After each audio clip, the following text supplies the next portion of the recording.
Matt Newlands and Narelle Mason. Thank you for coming in on Based, the podcast. This is an invite afforded to the most based of all, so congratulations. You have achieved the lofty standard of getting that title, but it's a serious subject because we hear about a lot, I think, this issue of frontline workers generally and the mental health challenges that are very real, but I don't think we hear enough about why and what we can do about it. So I thought it was a good opportunity to get you both in. You are ex-SAPOL, Yep. South Australian Police, and RAAF, the Air Yep. Force, respectively, and co-founders of Frontline Mental Health, which is an organisation which is looking to try and address these problems and doing some really interesting work in the space.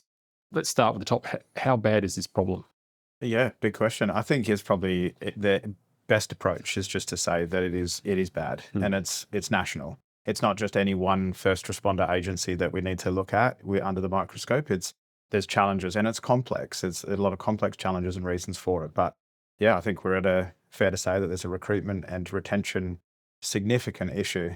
Some are using the word crisis, but we are hearing anecdotally that heavily understaffed and unfortunately many more staff continue to leave. And Narelle, we're talking about different frontline groups as well. I mean, there's obviously a bit of a leaning towards military and police because of your backgrounds, but it's not just them, it's others as well. You've been talking about potentially even ambulance personnel, and this is a broad-based problem. It is, and it even goes as far as if we look at CFS, SES volunteers. We were talking to somebody recently who was he was in his early 80s, I think, and he was a volunteer still with the CFS, and he was saying the reason he still volunteers is because they are having such a recruitment issue trying to get volunteers in. So it goes across paid organisations as well as the volunteer organisations. Volunteers as well, which is something that's often missed. And I think, they often say that, you've got to almost walk through the valley of death to understand that you're really doing something important. And I think, that really applies to frontline workers more than anything. Parliament can be stressful and combative, but it's not really the real world. The real world are people out there wheeling out gurneys on ambulances and getting abused, and police having to run the risk of life and limb, and military, of course, as well. And so, this has been a stressful line of professional work for a long period of time, but things seem to have changed. What are the reasons why we think this stress and this mental health issue has become a real problem? Yeah, I think again, it's there's probably a lot of contributing factors as to why it is that the roles and and I think a lot of that comes back to the responsibilities seem to have changed. Community has quite a significant expectation on the military, on first responders, and I think even as far as to say the cyclone in Queensland is evidence of that. We're quick now to call on, I guess, defence to intervene quite early, and fair enough. There's boots on the ground then, I guess.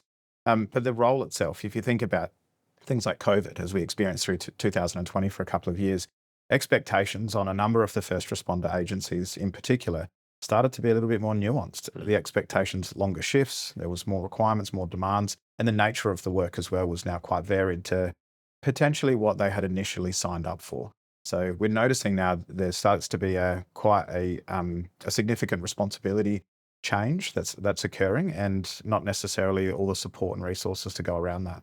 And is this, something that's spiked in the last 5 years, the last 10 years, or has it been a gradual build-up, do you think? Well, so I joined the police in 2006, and I think even over the 10 years of my service, we saw some significant changes that started to occur. And I think that some of those were probably directly attributed to things like social media.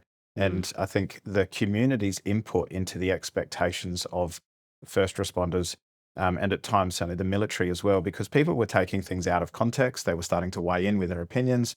And we did start to notice that there was a societal or a community expectation that opinions around how those roles and how some of these jobs were done we're starting to feel that on the very front line as well. So, because you see these videos occasionally out of the US in particular, where somebody's holding a camera up. I saw one the other day actually, where a young policewoman was pulling someone over to defect the car, and he was just having a go at her. But that's not something that used to happen 20 years ago. So it's got to be a clear issue in the back of the mind of people. And of course, I assume in taking police, for example, I mean, if you look at the era of COVID, when you had police doing things perhaps that they didn't necessarily sign up to do, I don't think anyone really, putting words in people's mouths, but would have signed up to go and knock on people's doors to see if they were still in their home. I felt very sorry for the police in that circumstance, certainly here in SA. That's another one. That's a good point. Yeah, really, really good point.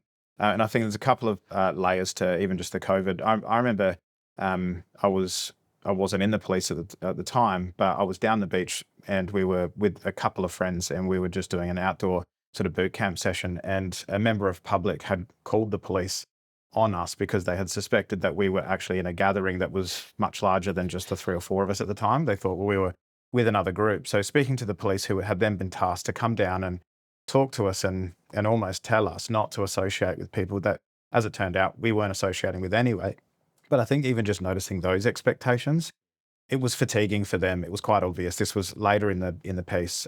We've heard of, I guess some first responders that potentially didn't want to get vaccinations, and that's probably a conversation again for another time, and then found themselves out of a role, out of a job, and so those implications as well start to send, or can send, a bit of a message just amongst like others as to how important are we in the organisation, rightly or wrongly, but it can start to frame up, I guess, perceptions of ourselves in these roles. And when we think about these roles, they do make up so much of our identity. Often people who are drawn to service makes up a core piece of who they are. So the moment we start to compromise anything around that, we're starting to compromise someone's identity. We know it's going to have a significant impact on their mental health and well-being. And I imagine the more that are pushed out for whatever reason, the more pressure there is on those who remain, which then exacerbates the problem again. I mean, these are the sort of things that just don't get spoken about enough, I suppose. And from the work that you've been doing, which we'll talk about in a sec, are we seeing one line of work, one particular profession with a higher rate? Are you seeing more police that are struggling over, say, military, or is it very consistent across the board? I mean, I expect there are a lot of professions out there that do have their own stressors, but these are unique because of the sorts of work people are doing. Is there one particular area that's sort of more spiking with the numbers? Certainly from what we see come through, it would be the police and the military. That's not to say the issues aren't there for paramedics or for fireys or any of the other, surf lifesavers even. All those people are always exposed to trauma and public scrutiny. But certainly police and military are where we're seeing really high numbers of people with mental health challenges. And these are the roles where people are seeing things they don't necessarily want to see. I mean, picking someone up after they've been injured, or in the case of an ambulance worker or someone when they've been the victim of a violent attack is pretty stressful. And I think that's got to play a role. They're also sometimes, in a strange sort of way, collegiate but lonely professions, I think sometimes. You hear that all the time, that the more scrutiny is on, the more people retreat. Has there been a loss? I mean, we've seen this in the community generally. Has there been a loss towards the collegiate nature of some of these professions? Are people retreating away from their colleagues? Yeah, I think what we do find is that people, often just human beings in general, will withdraw and retreat when they're not at their best, or when they're not necessarily feeling at their best anyway.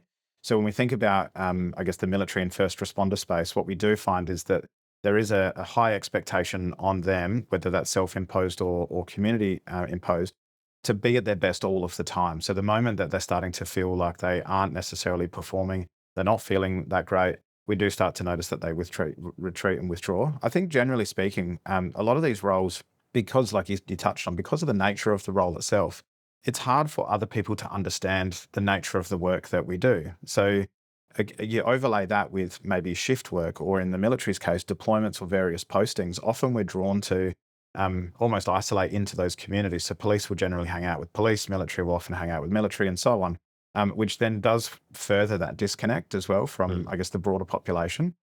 So now you've got people who are in those environments, and then when they're not going so great, are withdrawing and isolating again further. It's a recipe for disaster, because we know humans need to be around other people. We need to feel a sense of belonging. We need that tribe.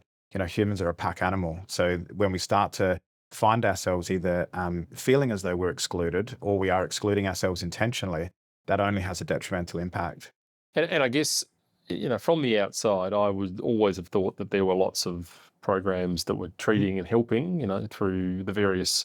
I mean, we hear all the time about the depression and suicide rates in military personnel, terrible stories coming back from theatres of war and all this sort of stuff. And the assumption I think out there in the community is that someone's looking after this issue. Is that actually the case though, or is it a developing area, and therefore that's where you find the work you're doing is so important? Yeah, I don't know if you want to speak to military. Yeah, I think with the military, there's certainly support. Anyone who's served more than one day in the military has access to mental health support, and it has recently changed that you can access any sort of mental health support that you're within reason, obviously. Sort of counsellor, psychiatrist, psychologist. It doesn't have to be a defence. I'm going to say defence issued. It doesn't have to be a defence approved person. That said, though, the issue that Matt was talking about before with identity and being such an insular group of people, there's only so many people to go around, and people, especially in defence, are drawn to somebody who understands their service. So there is nothing more frustrating than going to seek mental health support and the person that you're talking to goes, sorry, what does that mean? Yeah. And you're having to keep stopping what you're saying to try and explain what you're talking about. Yeah. And then there's also another issue, some training that we delivered last year. The people that we were speaking to were saying, we can't go and seek that support because what I need to talk about, I actually can't talk about because it's classified. Mm-hmm. So you can send me to all the psychologists in the world. I actually can't talk about what I need to talk about. And so they are very limited in what they can say. So how do you deal with that? I mean, what do people do in order? You've got to be able to talk about this stuff. If you can't, it's classified. How do they deal with it? There are some psychologists in defence who are classified to hear certain things. But there's a whole range of people that need to see those very limited people. I think to that point, though, some of what needs to be said doesn't necessarily, you don't need to tell the story. You need to have, I guess, it reaffirmed or be reassured that what you're talking about is normal and your reaction is normal. You don't need to necessarily always go into the details. However, it's really off-putting when you're going and sitting and talking to someone who you know doesn't understand. And I think often what we hear is that those people don't want to traumatise the clinician in the first place. Yeah. So they're in there being really mindful and holding back what they want to say because they're scared that they're going to impact the person that they're talking to. Yeah. Because I think picking up from that as well, when we start then overlaying something similar into the first responder space, this is where we start to find a significant disparity between military and first responders. We know that the narrative is often that each of the agencies needs to look after its own. So then we find that so what is happening with South Australia Police might be vastly different to then how Victoria Police manage their people, which is different again to maybe how Northern Territory Fire Service support their people. So that then starts to create a bit of an ongoing challenge as well. And then I think, like to Narelle's point as well, really then trying to come out from that and look at how do we keep people holistically well. So if there are only a handful of people that can provide the acute professional support, it's like, well, what supports are then available for the person or for the individual in the meantime? And I think that's the path that often gets missed is we find that a lot of the organisations are trying to apply a generalised or standardised employee assistance program that might have a civilian organisation engaged that provides 3 counselling sessions over the space of a 12-month period. It's like that's not necessarily that might work in many other industries. That there's lots of industries and certainly those in the service roles, it just doesn't work. The exposure to the traumatic events in a lot of these roles is far more significant than maybe someone in a very different role. And we're talking at the moment, we're talking about things that are happening post-trauma, post-traumatic. Mm-hmm. I mean, is there currently, as it stands among these various groups, things are different, but are there programs in place to sort of deal with this stuff before it happens among, not necessarily with your work, but with the organisations, police, military, and that?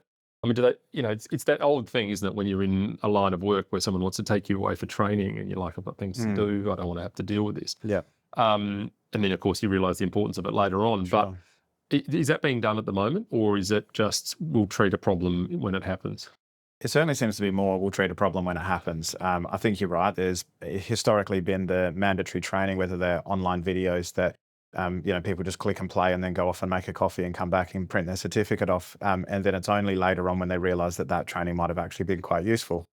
So I think that encouragingly, there's conversations at the very least that we've just come back from the Frontline Mental Health Conference on the Gold Coast, where we did hear from some leaders of organisations who are trying to do more in the preventative space. And that's really the core focus of what we do, is really around how do we best prepare people so that they're ready to navigate the difficulties or the struggle when it arises. because we know that it's going to arise. These are difficult roles, and we need good people to do these difficult roles.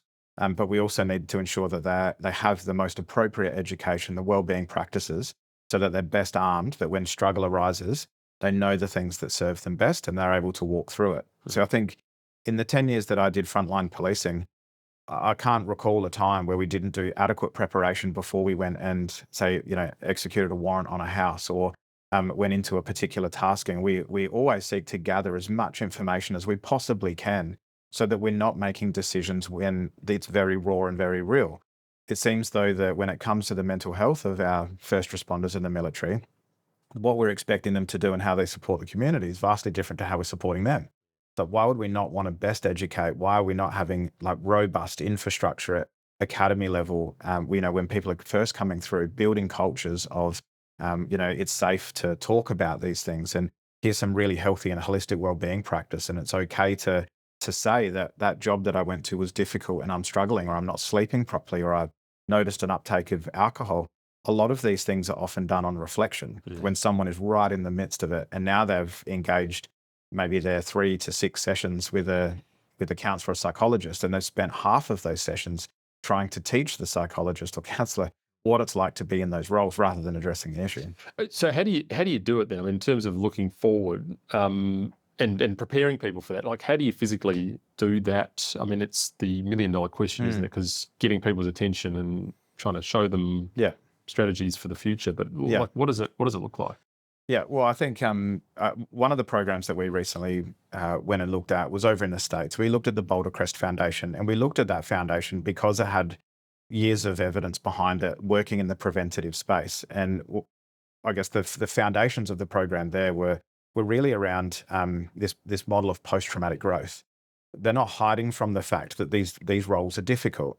In fact, the program is called Struggle Well, and it's intentionally worded that way because we want to then look at ways in which we can train people in these first responder roles, not only how to use a firearm or how to administer medication or how to, put a fire out, but how it is that they then support themselves, they look after themselves, and then they also are able to support those around them too. So it's how do we then struggle well? What are those things that we can put in place? Absolutely. And so built on the post-traumatic growth model, that too is evidence-based. Richard Tedeschi and Lawrence Calhoun in the early 90s went and looked at this, and they've been looking at it for a while. And since 2013, when Boulder Crest Foundation was established, they put over 100,000 military and first responders through this training.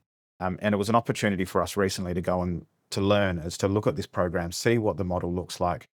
But importantly, also go and speak to the Tucson Police Department as well. And we were fortunate to speak with the chief of police there. And his focus was really around the education piece. I remember one of the questions that I asked him was, how is it, I guess to the point that you raised before, how do you get your people offline for 5 days to do training? I think that the question needs to be flipped. So what's the cost if I don't? And I think, unfortunately, for many, many years, we've seen evidence of what the first responder agencies and military are doing. It's not necessarily working. So we have to look at disrupting the system then. Well, it's not to say that psychologists and counsellors and things that post support is not required, because it absolutely is. But what can we do to front load people in these roles so that we can best prepare them, so that they can put their hand up maybe earlier and engage those professional supports at an earlier stage, rather than waiting for crisis, or they've got the required internal supports and education to know what to do when they're not going so great, to best look after themselves.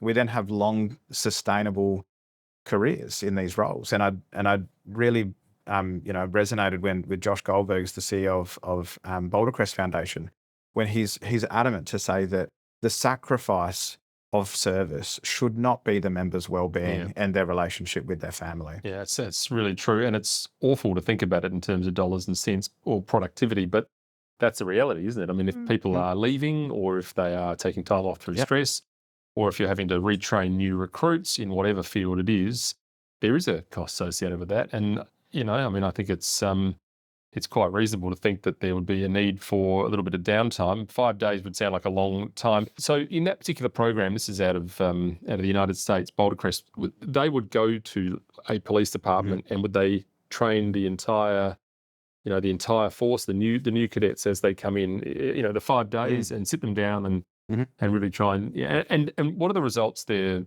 seeing out of that? So I think, so initially their approach was to look at how they could get current serving members to do the program. The chief of police there, Chief Kazma, he then said, like, he didn't want it to just be 5 days set and forget, and then just that's it. That's all we do. Because not dissimilar to maybe how we train with a firearm, or, you're doing those on a regular basis. So he wanted to embed this as a cultural change. How do we implement the post-traumatic growth model of education, regulation, disclosure service story into his department? So he knew that he had to start at the academy. So now it's an overlay. Now they do modules of post-traumatic growth at the academy. And then there's also the 5-day program that is optional. It's not mandatory. It's an optional program for his members to go to. And he was talking to the fact that so many departments within his organisation do training. There's training all the time, whether it's for investigators or SWAT team, whatever it may be. We're always looking to upskill, whenever we can, upskill our members. And that was the intentional focus. What they're starting to hear back, though, is that because it's a voluntary program, they are filling seats every single month. It's a booked out program for them, and it's purely by word of mouth. They're not forcing people to go, and they're certainly not trying to put up a slick PowerPoint presentation to sell it to their members. Their members are telling other members, this is useful, this is valuable. And some of the reported statistics that are coming back through is we're noticing increases in self-reported personal strength, their ability to actually work through difficulties and challenges when they arise. The concept of new possibilities. They are recognizing that struggle is something that they have an ability to learn from. What worked, what didn't, as opposed to let's just cop all of the impacts. We'll pretend that almost didn't happen. We'll push it down and then we'll just wait for it to bubble to the surface later. So what they're finding is that their members are now self-reporting, being, more engaged in the work, wanting to come to work, and it's having an overflow into the culture where they do have one now that it's okay for them to speak right through to the executive leadership level. Yeah, it's profound. Is this something that's, when you get a new recruit that's in any of these fields that's come on board, and I suppose this varies a little bit between area, but is this something that potentially could happen immediately, or is there a slow build-up? Do the stresses just get on top of people after a time, or is this something that's, people are in danger of succumbing to immediately? I think it depends on your luck, to be honest. It also depends on how you come into service in the first place, what your background is and what you've been experienced, or what experiences you've had.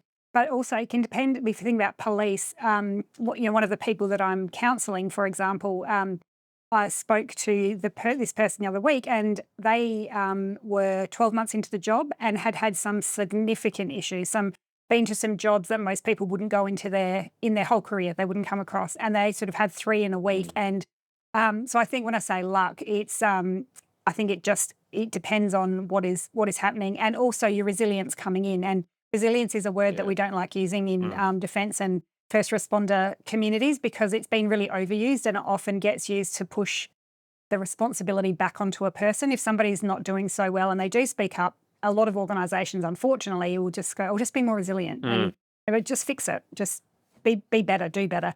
So we try not to use that word often, but in this forum, if I'm saying resilience, it does depend the way people come in the first place, what baggage they're bringing. And we know statistically that people, particularly in the military, coming to military roles, have a significantly higher background of some sort of, a more challenged background than people that don't. There seems to be, and we hear this all the time, particularly with police in SA at the moment, that there seems to be problem attracting, cadets.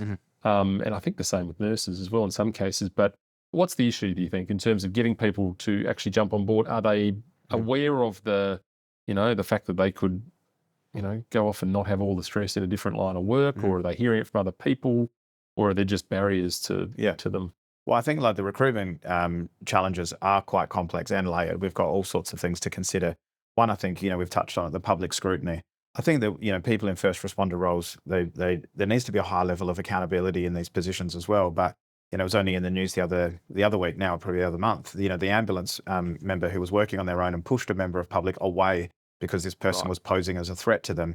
and we had other members of the public calling the Yambo out for their behaviour, and you think we've got that round the wrong way. So I think that there's a general consensus now of a reservation of, do I want to get into this work? But I think even more broadly speaking, there's probably even just the recruitment, that we've had different challenges or potentially interests or passions or campaigns, if you like. As an example, I know when I was in the police, we weren't actually allowed to have exposed tattoos for a period of time. And so I know that if you start thinking about a demographic that might be, say, wanting to join the police, we think about young 18 to 25-year-olds that are wanting to join. It's now, I guess, probably quite socially acceptable for them to have tattoos in lots of different places. Now, that over time dissipated, and we've moved beyond that. But I wonder how many people missed the opportunity to get into the role because of that and moved on. I think even during my time, there was a real focus on trying to ensure that there was a gender balance. And so we're starting to ensure that, I guess, courses were run with 50-50 men and women. I'm not sure. I think that's a great idea. I think diversity is absolutely valuable in a workplace, providing we do it well and we do it right. So I think that there's a longer term impact that can come off the back of some of these campaigns, where how many people missed their chance to get into the police or into the ambulance service, fire service, and then maybe pursued a career elsewhere as a result. And then maybe some years later, now we're starting to realise that we missed an opportunity to grab lots of good people because, they were told no at a time because maybe they had a sleeve tattoo or something, or that they weren't necessarily like the right fit for the campaign at the time. Yeah, I think that's right. I think mental health as well is being advocated. I'm not sure if you noticed, Matt, when we were driving here, there was a vehicle that had, it was a four-wheel drive, and it had a picture of somebody on the back who was a defence member, a Navy member. And the slogan, which I'm hoping you saw, but the slogan was something like, don't sign until it's fixed, or don't, I can't think what it was, but I've seen it in heaps of places. I see it all over Facebook. And when you look into it, it's referring to the mental health and the fact that mental health isn't being addressed, and there's so many suicides. And it had a picture of the serving member who I'm guessing had suicided based on the what was written underneath his picture on the car. But we're seeing that all over the place now, where people are saying, unless this gets fixed, don't sign up. Yeah. And I don't know how much impact that's having and whether people are actually listening to that and not signing up. But it's... Well, you often would, wouldn't you? I mean, if you're going to go and take a job in a profession, you go and talk to people who are in it. And it's a really good slogan, by the way. It's a shame I can't remember what it is. It had an impact, though. One of the questions that I wanted to ask was... obviously we're talking about a broad, diverse range of professions here. So things can't be the same across all of them, police, ambulance, everyone. Are you finding that there's a sort of the same level of help inside the organisations that you say, will you get the same level of help if you're struggling from the military as you would for the police and ambos, or is it there's sort of a different range of help available to those, various categories? Yeah, it's really different. And as Matt said before, it is state-based. So what SA Police get might be very different to what Queensland Police get. But the other huge disparity is that in the military, obviously federally funded, and there's Department of Veterans Affairs who will fund members after they have left Defence. But for emergency services, once you've left, unless you've left, for medical reasons and work cover, and even that only covers for a certain period of time, there is absolutely nothing. And because I think, as Matt alluded to right at the beginning of this chat, he talked about identity, and identity being such a significant part of the makeup of first responders.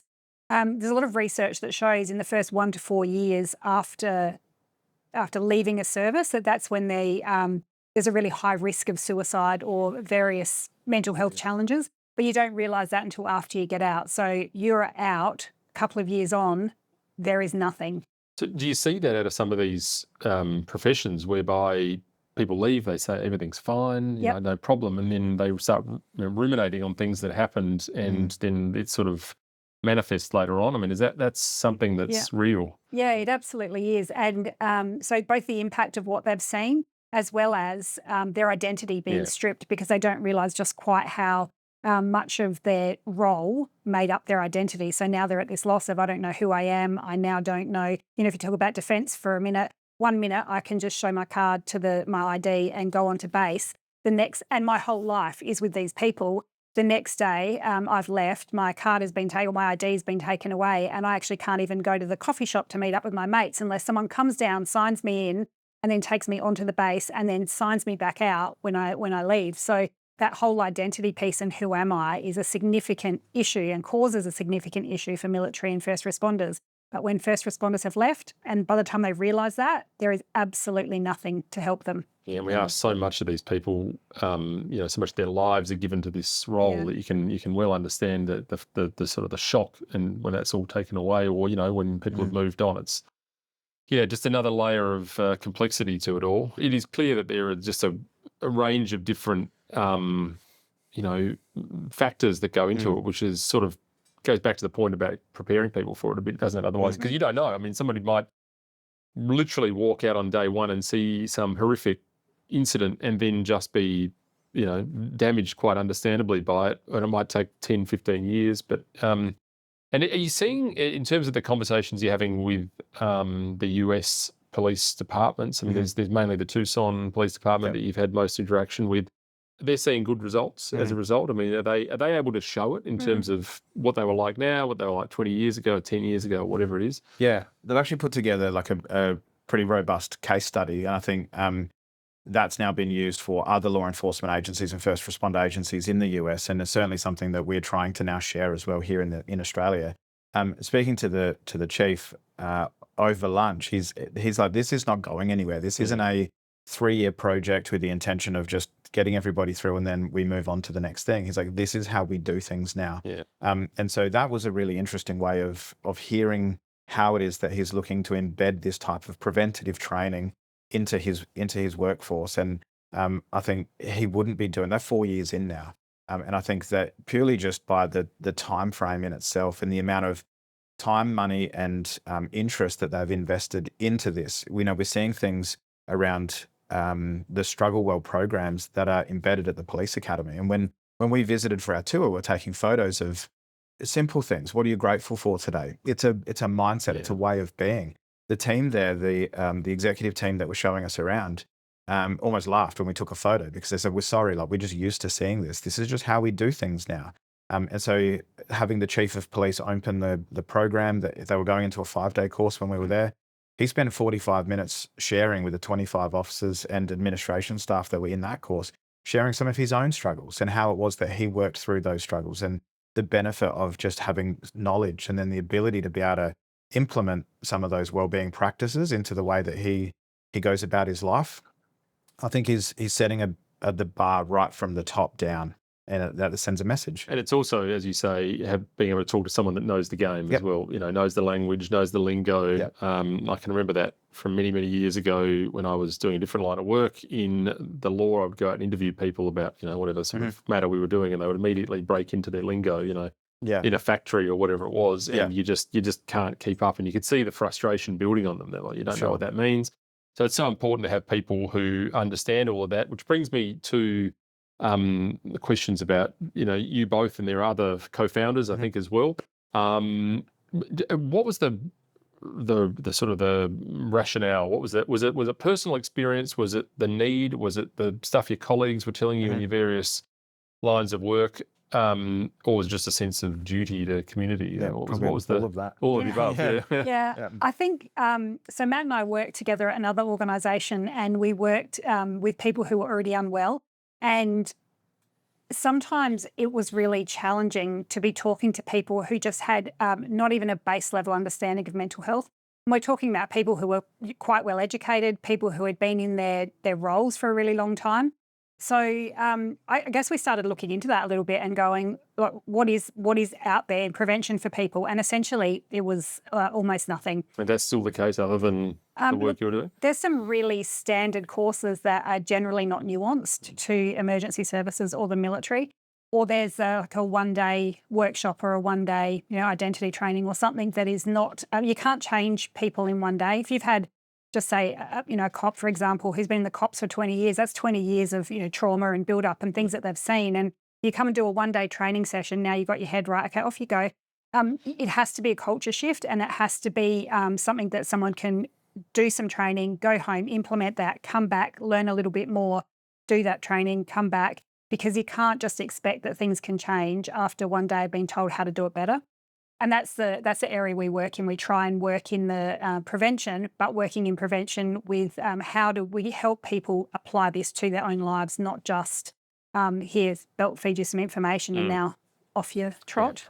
I think picking up on that as well, one of the key drivers even now, the conversations we have, is like I had my own really poor experience as I got out of the police. I was quite unwell. I picked up some labels, post-traumatic stress and depression. I struggled with suicidality, anger, alcohol abuse, a lot of these things. And it took me a few years just to try to figure that out first and how best to navigate a meaningful and purposeful life beyond that experience. And I'm still learning. And so I think a lot of the conversations we have now, it's like, well, what would 2013 version of me needed? What would 2015 version of me needed? And trying to just ensure that we're actually still meeting those needs. We're fortunate, Narelle and I are both registered counsellors, so we are still speaking to frontline workers as much as we've got other team members now that do that. So that's an important part for us to understand, well, what is actually happening out there on the face, if you like, on the front line. And so I think a number of organisations that may have stepped into this space around, let's just do a one-day research pilot program. That I know that we need to be exploring some of these things, but there's also to Narelle's point, what are we actually trying to get people to do after that? Because you can't just do a one-day program and trust that everything's going to stick and going to land and that they're going to go on and implement all of those strategies. We've probably all done a one-day course, picked out 2 or 3 things that might have been helpful, but we've probably forgotten them 3 months later. And for you personally, what were the drivers, do you think? Was it, I mean, obviously there are many, but it's a stressful job. Yeah. Was there something specific for you that you think triggered and said, look, I'm just not coping with this? Yeah, I think there was an accumulation of things and I would say poor mental health literacy. I don't recall any time through my policing career that someone said, hey, look, this is probably important for you to look at how to best manage the physiological stuff that might show up, what trauma looks like as a behavior or as a thought pattern. So there's that. There was a number of incidents that I can reflect on and think, yeah, that probably was a contributor. But you didn't know at the time. No clue. It just, a lot of those changes in behavior generally happen gradually. So we look back on, period of time ago, well, I realized that I wasn't really sleeping and I was probably drinking far more and I was starting to withdraw and isolate from family and friends. I did have a couple of catalyst incidents, a suicide loss of a friend and colleague, where my psychologist says that was likely a significant contributing factor, and that makes sense. But I also don't necessarily want, I think the focus can't be let's just look for that one thing and go, that was it. We have to just recognize that these are really challenging roles. And we need good people to stay in these roles for as long as they possibly can. So why would we not want to best educate them as to how to do that and set themselves up for success? And so we haven't actually covered on this, but what are some of the fields other than police, military, ambulance, and what else did we talk about? Fireys, of course. We're talking about more as well. I mean, veterinarians have a very high level of stress. Absolutely. They have a sort of almost a culture of death, sadly, in many respects, culture of helping as well, but there's a lot of euthanizing, Asia. So, I mean, is the focus on any and all in due course, or are you focusing mainly on, sort of 5 or 6 main ones? So it's a really good question. One of the reasons why Frontline Mental Health, we started out with an intent purpose of supporting military and first responders and being quite almost specific, thinking that was where our skills best lay. However, we did start to recognize that so many industries were facing their own nuanced challenges, and stress looks different, trauma looks a little bit different. You're right, when you think about veterinarians, the high levels of moral injury that occur there as well, where there's those challenges of, do we invest $10,000 into a operation or not, on potentially our furry family member. We've then all start to consider, Narelle touched on this before, some of the organizations like Surf Lifesaving, we often overlook the role. It's not just cruising up and down in the buggy, or, you only have to watch one episode of Bondi Rescue to see it's pretty stressful. the nature of that role. We think about correctional services staff, highly, highly stressful, demanding roles. We then start thinking about emergency rooms, doctors, nurses, administration staff. If you're trying to triage, you start to actually put some of these industries under a microscope, and it just keeps going as to where those challenges lie. And you wonder what the overall cost to society generally, both, obviously personal costs, familial costs, but also just dollars and cents. I mean, these are the sort of things where I'm sure you could run a ruler over it and say, well, we could save X amount of time, money, and heartache, of course, and trauma by trying to treat some of this stuff early. I mean, in terms of the sort of interventions you have early, are they saying out of the United States that the kind of preventative stuff is very effective, and can they show specifically that preventative side of it is helping? I mean, obviously the therapeutic post is must be very important, but the preventative stuff is that having a demonstrable? Yeah. So over time, what we're certainly seeing out of those programs is the focus on the military in particular seems to have a lot more evidence-based. There's been a number of research articles that are now starting to come out from that. The first responders, they've been working with, I guess you said Tucson Police Department is one case study for the last 4 years. The Struggle Well program's been around for a little bit longer than that, working with other agencies as well. They are starting to notice a cultural change. And I think it's, on one hand, it can also be like, how do you really understand the cost? Because we might not necessarily see any of those potential outcomes, negative outcomes that could have otherwise occurred. So I think when we start thinking about an organizational cost, come back to the business sense.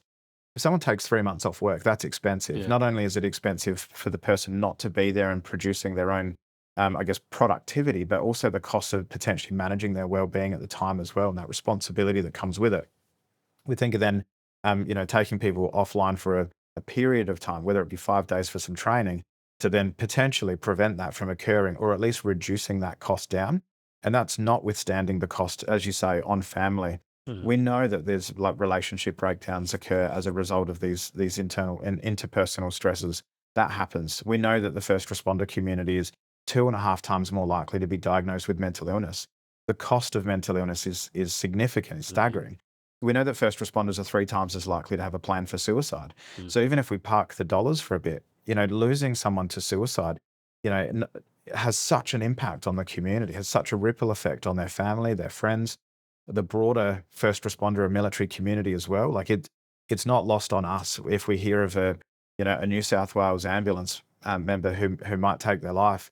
That impacts us because they're part of our community, and it has that flow-on effect. So it's so many layers of impact. And do you think also that, I mean, you've got the usual things of the job that are or have always been stressful. Even just arresting somebody must be stressful, in itself.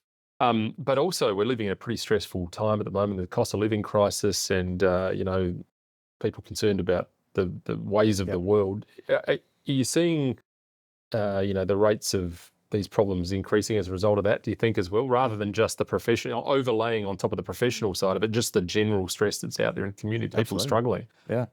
I think people have forgotten, including the organisations that these people work for, have forgotten that they're humans as well. And if I think Matt just said before, we're at the Frontline Mental Health Conference on the Gold Coast last week. Obviously, a cyclone's about to hit the Gold Coast, and we fortunately got about the second to last plane out to make it home. But it was Frontline Mental Health Conference, so there was the SES, the CFS, the police, the military. There's 300 or 400 people were there, and a whole heap of them had to leave for a couple of reasons. Some people had to go and prepare their homes prepare for the cyclone. But then a whole heap of people in leadership roles and just various roles had to leave because they had to go back to their workplace as a result of what was about to happen, because they couldn't be missing. That said, I don't think anybody thought about the fact that those people were humans and those people had families. If you are working in the SES, for example, in the Gold Coast, you probably live in the Gold Coast or live in in Queensland somewhere.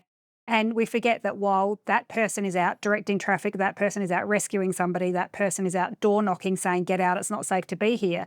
Their partner and children or their dog or their whatever it is at home. So we're saying, prepare your animals, bring your animals inside, find a safe place for them. Well, their animals are home by themselves. Their children are home with a spouse who's there by themselves. And I think we forget that a lot of the time. And I guess it was reinforced for us at this conference when all of a sudden all these people were missing, but not to go home for personal reasons. For the most part, it was to go to do a role to keep the rest of the community safe. Do their job. Yeah, that's so true. And we see it through bushfire season as well, as, we forget people are giving up their own time, particularly the volunteers, which is even more commendable, really, when you think about it. People out there doing real work. It's not just walking into Parliament and sitting and talking. There's people out there doing some dangerous, serious stuff, and we're very grateful for that. What's not happening at the moment that needs to happen from the point of view of fixing or addressing or ameliorating some of this problem? I mean, what needs to happen? I think the shift towards the preventative stuff has to happen. I know we're talking about it. That seems to be a general conversation now at this level. But we have to actually start actioning that. And that can be challenging because the conversations that I'm having with first responder agencies and that we're speaking to the military about, they're good people, well-intentioned people in certain positions that are trying to get the education piece in, the preventative measures in, but they're being, there's barriers, whether it be budget or logistics or administration issues, whatever the argument is, and then it seems to be cyclic. That person stays in the role for 18 months, a couple of years. Potentially they get their own level of frustration. They then move on and someone else comes in and they try to pick up the baton and we run again. And so we see this constant cycle of the same thing. Wait for people to become unwell. We throw a little bit of money at it to try to address it, do the best we can. And then we make difficult decisions around whether the person stays in the role or they go find something else to do. So I think what we need to start seeing is a genuine focus, no different to, I guess, Chief Chad Kazma, where he was saying we have to be focusing on a cultural change of preventative measures. How do we best train our first responders so that they have the wellbeing practices in place so that they can struggle well, I think is probably the focal point. And I mean, all of this in the US, I think, has come through a not-for-profit sort of charitable foundation type arrangement to finance it. Things cost money. People, have to be remunerated and so forth. What's the lie of the land here in Australia? I mean, you've got. Are you having any luck with the the governmental side? Is there any philanthropic money coming through to help? And what does the future look like there? Yeah. That I think is always going to be a difficult space. There's a shared responsibility, I think, around ensuring that the members are doing the things that they can to look after themselves. But we also know that the organisations themselves have a responsibility to then best look after their people. We know that there's community groups, there's large business that want to get behind this philanthropic funding. And it's about then just trying to make sure that those organisations, those people are aware that these programs do exist, these measures do are available. And we know it's a long game. I think politically, we know that the first responder agencies are going to push up for money to start increasing their internal capability. That's going to be met at the political level. We have to then just make, I guess, that awareness as well that programs exist. And maybe if we stopped throwing so much money at the post support and we started looking at education prevention, we might be able to, over time, adjust those and balance the scales the other way. I wouldn't be surprised if we notice that it's cheaper to look after people at the front end rather than waiting for them at the other end. So I guess the lay of the land from our point of view, we've partnered with a couple of charities as well to ensure that we do have an ability to look at all avenues of funding. But naturally, if there's people out there that this is resonating with and landing with, whether they are leaders in first responder and military positions, whether they're leaders of philanthropic or organisations that do have access to philanthropic funding, we'd really like to speak to them to look at how we can best support our military and first responders. Yeah, and of course, there's a lot of training that goes on in businesses that goes into other issues. A lot of cultural, a lot of diversity training, and people can spend their money how they like. But I would have thought funding for mental health and helping people who are helping us would be as important as anything we do. So, look, good work and congratulations on the work you're doing. And there's a lot more to be done, but I think it's awareness probably as much as important as anything. And I was just really grateful to meet you both and to hear the story, because we hear the buzzword about, mental health and all this sort of stuff, but hearing the extent of the issue, which is significant, and, some solutions is really helpful. So thanks for coming in. Thanks for coming on the podcast. And we'll look forward to hearing more. Thanks so much. Your support is really valuable. Yeah, no, it's my pleasure. Thanks. Just as a side issue, do you ever still get the feeling like you want to write someone a ticket? All the time. I think there's still that. I think we have those conversations where I was like, I would definitely pull that card over. Absolutely. It's hopefully not me.